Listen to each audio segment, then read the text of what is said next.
Their activities are not limited to intimidation, assassination, and torture.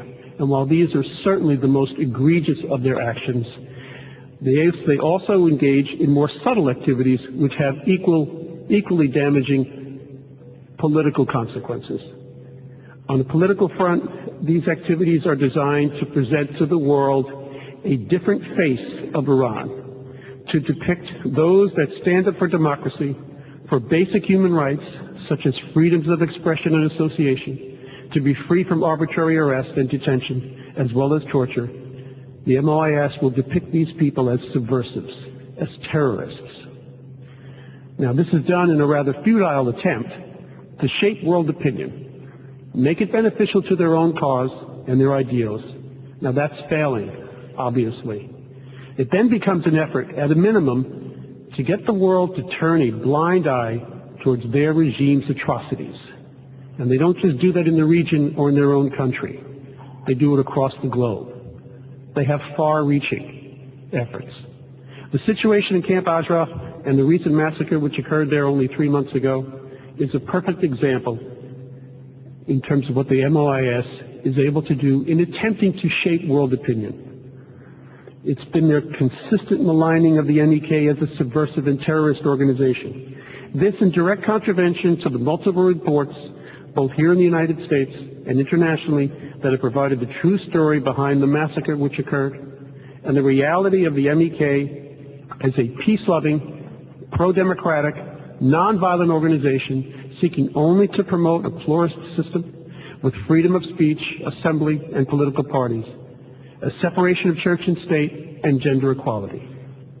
While the Iranian regime would like us to believe that the massacre was in fact provoked, or that it did not even occur, both the UN High Commission for Human Rights, as well as the Spanish National Court, as well as Congress, other international organizations know the truth. They've condemned the massacre, calling for both international as well as Iraqi investigations and for greater protections for the residents of Camp Ashraf, as stipulated in the Multinational Force Iraq Agreement of July 2004, also in Article 45 of the Fourth Geneva Convention, which recognizes the residents of Ashraf as protected persons and is called for recently in the House Resolution 332. In its annual report to the UN Security Council just a week ago, Secretary General Ban Ki-moon called for respecting human rights of Ashraf residents and urged for a consensus solution to the situation.